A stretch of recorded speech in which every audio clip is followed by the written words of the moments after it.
we are in the midst of a colossal global crisis, and ASEAN obviously is very much affected by this massive global crisis. And I wanted to sort out as best I can a little bit of the challenge right now in just the few minutes that we have. I think that we are in the midst of a new geopolitical alignment and a new world taking shape. And the COVID crisis is not only a terrible crisis in its own right, but it is also making visible some of the incredible facts of our world right now. And also it is accelerating some of the geopolitical change. So the first fact that COVID-19 is making very clear, if we didn't know it already, is that we are in a massive global environmental crisis. In fact, we are in 4 simultaneous massive environmental crises. The fact that we have this epidemic disease is itself part of the environmental crisis because, as you know, we have been having wave after wave of newly emerging diseases that result from the way that human beings are intervening in the environmental systems. And new viruses and other pathogens are spreading from animal populations to human populations because of the dislocations of nature. In this case, a virus has spread from bats to humans and from humans to a world pandemic. And this is crisis number 1. Crisis number 2 is climate change, also related to the massive dislocations that humans are causing on the planet. We have extreme storms, more typhoons, more heat waves, and changing disease patterns because of the human-made climate changes.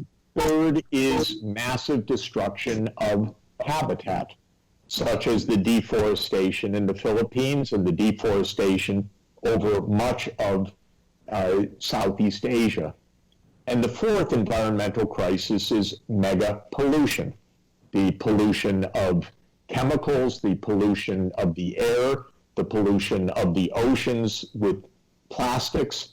So this environmental catastrophe is bearing down on us now. And this is disrupting the entire world. In the United States, we have 3 massive environmental crises occurring simultaneously today. So we have the COVID-19 pandemic, we have a hurricane striking the Gulf of Mexico, probably hitting Texas or Louisiana within a few hours, and we have the whole Pacific coast on fire with massive forest fires in California, Oregon, and Washington State. This is rather depressing and rather remarkable, but it is also related to a common fact, which is that our governments, and in my case, the United States, President Trump, is ignorant and in denial. And so we have had these crises building, but this stupid man that we have as President of the United States says today it's going to get colder. Just like he said a few months ago the virus would go away. It's shocking to have the 330 million people of the United States so devastatingly affected by the ignorance of one person, but it's actually affecting the entire world right now. So this is massive crisis number 1.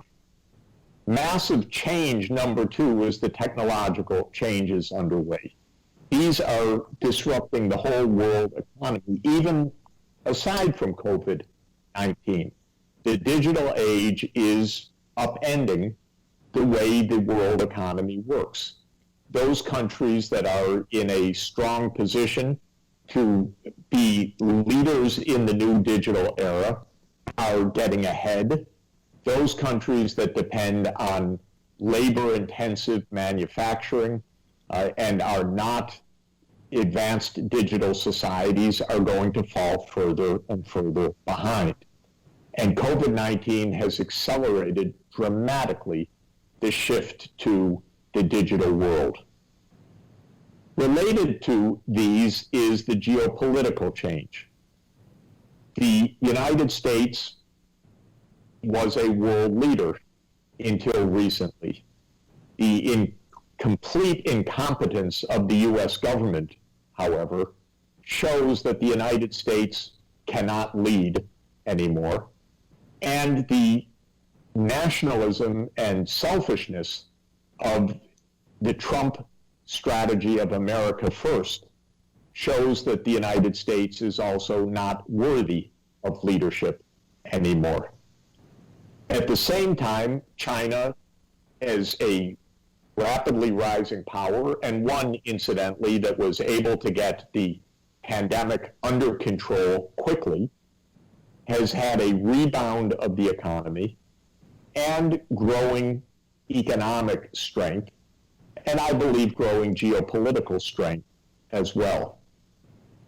So this is a complicated world because we are in the midst of three huge, complex changes: environmental, technological, and geopolitical.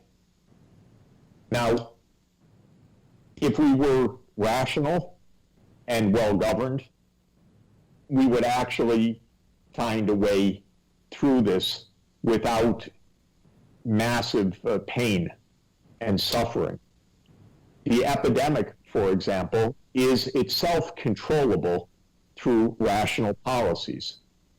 Indeed, throughout almost all of Southeast Asia, other than the Philippines and Indonesia, the virus is essentially under control because very serious public health efforts were made in China, Taiwan, Hong Kong, South Korea, Vietnam, Cambodia, Laos, Malaysia, and these have kept the transmission of the virus to a very low level. So the good news is it's possible to control this pandemic. And I very much hope that the Philippines could learn the lessons of the neighbors all around you, north, south, to Australia, New Zealand, to your neighbors in ASEAN, to get this epidemic under control through serious public health means, through testing, contact tracing, quarantining, physical distancing. It's possible to contain the epidemic. Similarly, it is possible to stop human-induced climate change by moving decisively to a renewable energy economy. In the Philippines or in the United States, to move to wind power, solar power. In the case of the Philippines, massive geothermal energy makes it possible, in fact, all over the world, for countries to make the transformation from the fossil fuel-based economy that is causing the climate change to a safe, renewable energy system. Once again, if we had serious, rational, consequent governance in our countries, we would be making a steady transformation in the right direction. But instead, in my country, you have a president who is in complete denial, basically because he is a liar about climate change. And now we have the largest state in the country in massive blaze and massive loss of life taking place. So again, a rational strategy would allow a solution.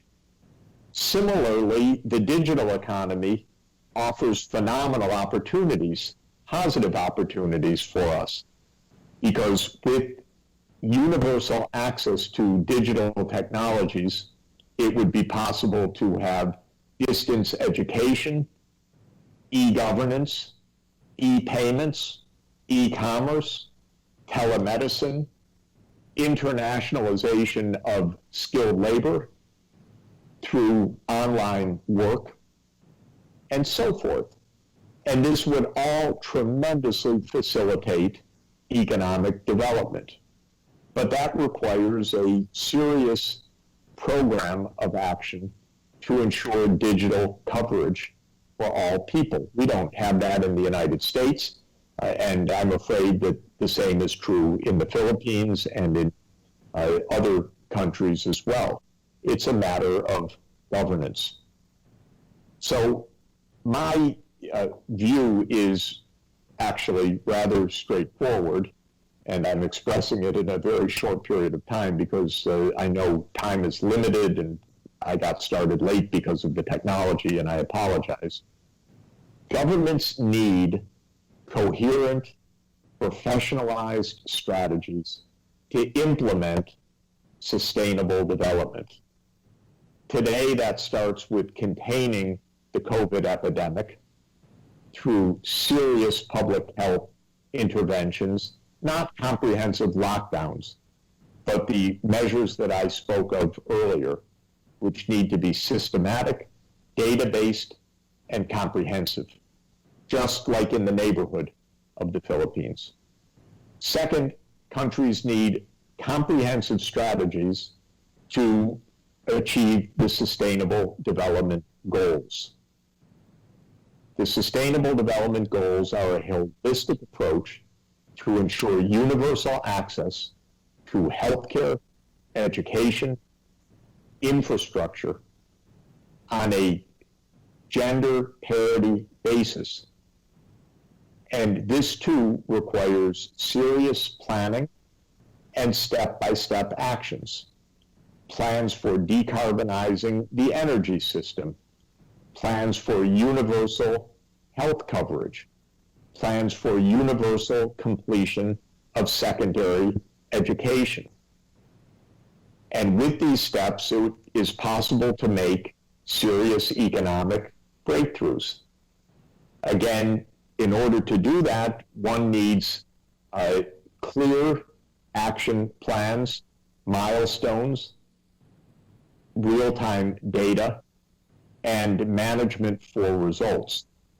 Of all the Sustainable Development Goals, incidentally, I would say the most important is education.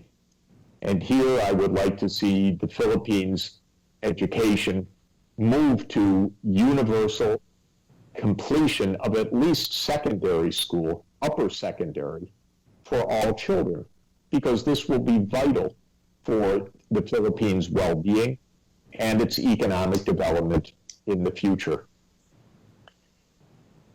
I titled my brief remarks about ASEAN because I believe that in order to stop the pandemic, in order to make the energy transformation, in order to achieve the Sustainable Development Goals, we need regional cooperation.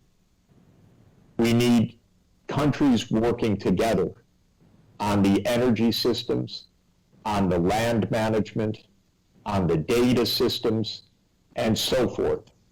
This is what Europe is doing with its European Green Deal, which is a very impressive action program for the 27 countries of the European Union to coordinate on the energy transformation, the sustainable land use, and the movement to circular economy to reduce pollution. I strongly urge a ASEAN Green Deal that also focuses on the energy transformation, sustainable land use, and reduced pollution. And if ASEAN were to work holistically together in this kind of comprehensive program, a tremendous amount of progress could be achieved. And then I want to close again with the geopolitics. The last thing that the world needs is a Cold War between the United States and China. But that's what my incompetent government in the United States is trying to provoke.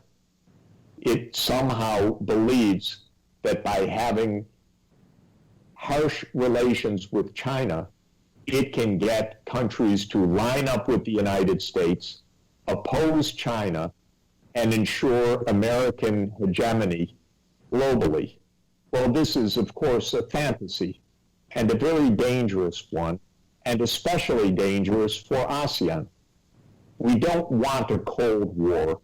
We need urgently not only regional cooperation within ASEAN, but global cooperation with Europe, China, Japan, Korea, the United States, all partners of ASEAN, without a new global division. And this is especially important for ASEAN countries because the economic relations with China are of the utmost importance for all of the goals that I've stated. And the Belt and Road Initiative is of strategic benefit for ASEAN if it is carried out properly in a sustainable development manner. So the thrust of my remarks is that we are living in a very dangerous period where we need to think and plan rationally. We need to stop the human-made environmental disasters. We need to use effectively the new technologies and ensure that there is universal access for the digital technologies for all. And we need global and regional geopolitical cooperation. I want more than anything a strong ASEAN, which can be a strong partner for the European Union, for the United States, for China, and a strong enough friend of the United States to say to the United States, no Cold War. We want cooperation on all sides so that we can solve these global problems. Thank you very much for letting me be with you to share a few remarks. I hope that I could be heard.